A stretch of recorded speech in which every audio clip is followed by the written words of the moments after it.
Quem me conhece sabe do meu amor, da minha paixão, desde garoto, quando eu tinha cerca de 10 anos, pela banda inglesa Pink Floyd. Eu ontem vi um post no Instagram que eu morri de rir. Acabei repostando na minha própria página. Uma mulher que tinha uma foto do guitarrista David Gilmour, quando ele era bem novo. E se assemelha muito àquele Jesus de Franco Zeffirelli. E ela fazia por anos orações, olhando para aquela imagem, imaginando que estava fazendo os seus pedidos ao próprio Jesus. Eu achei curioso, porque é esse tipo de devoção sincera que muitos não conseguem compreender.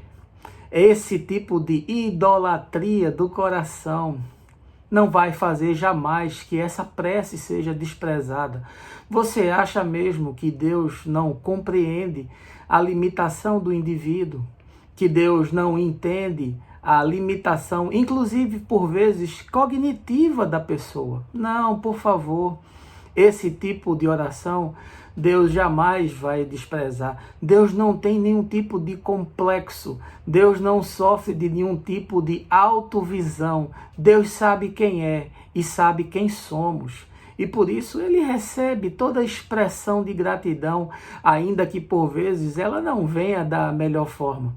Quando na tradição da igreja nós nos remetemos à questão da idolatria, perdemos muito do entendimento do significado porque não conhecemos a história. Na verdade, a devoção aos santos começou ali ainda no 2º século, com a morte de Santo Inácio, de Santo Policarpo, que foi queimado, e depois os seus ossos, os seus restos foram desenterrados para serem guardados. Esses testemunhos alimentavam a fé das pessoas, enrijeciam a musculatura espiritual para enfrentar dias que eram profundamente difíceis. Ao depois, todavia, sempre aparece a igreja transformando os mártires em negócio. E aí os túmulos dos santos começaram a ser venerados, procissões aos santos, vendas de quinquilharias dos santos, catedrais abrigando o túmulo dos santos, e obviamente isso movimentava grana, meu amigo. E daí fica difícil ao depois desmontar essa estrutura, desmistificar essa prática, porque a igreja se tornou uma organização. E mexer numa organização não é uma tarefa fácil. Paulo, quando trata dessa questão, na carta aos Romanos, citando o profeta Isaías, diz que Deus foi buscado por um povo que não o conhecia, que foi procurado por gente que nada sabia dele. Ora, você imagina que quando uma pessoa deixava a vida pagã, sem qualquer entendimento de Deus, no mundo que era expressivamente politeísta, vinha com todas as etiquetas da religião cristã protestante, dos evangélicos que condenam o culto às imagens, por favor, meu amigo, vai estudar história antes de falar qualquer coisa.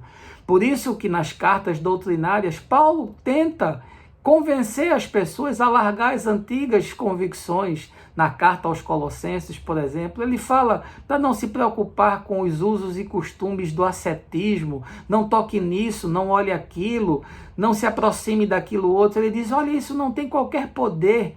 Na carta aos Coríntios diz que se alguém for na feira e tiver uma comida sacrificada ao ídolo, coma, porque aquilo só tem significado para quem crê. Portanto, a instrução, a doutrina, é quem vai libertando o indivíduo dessas basicalidades. O próprio Paulo diz, quando eu era menino, eu pensava como menino, eu falava como menino, eu agia como menino. Mas quando eu me tornei adulto, eu deixei as práticas de criança. Muitas dessas pessoas que fazem o que pode ser chamado de idolatria de imagens, têm um coração sincero, têm uma vida piedosa e acredite, Deus não vai desprezar a oração desses.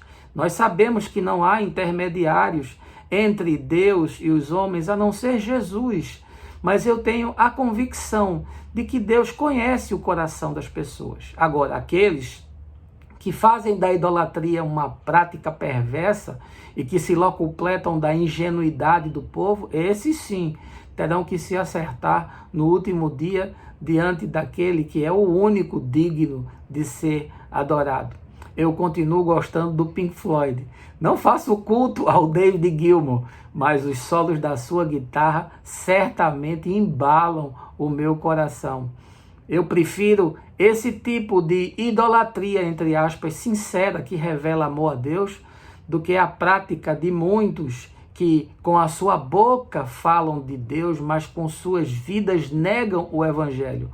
O próprio Jesus falou sobre isso quando citou os fariseus, dizendo: esse povo me adora com a boca, mas o seu coração está longe de mim. Vamos conversando por aqui, de encontro em encontro, a mente abre, o coração expande, e o mais eu vou te falando no caminho.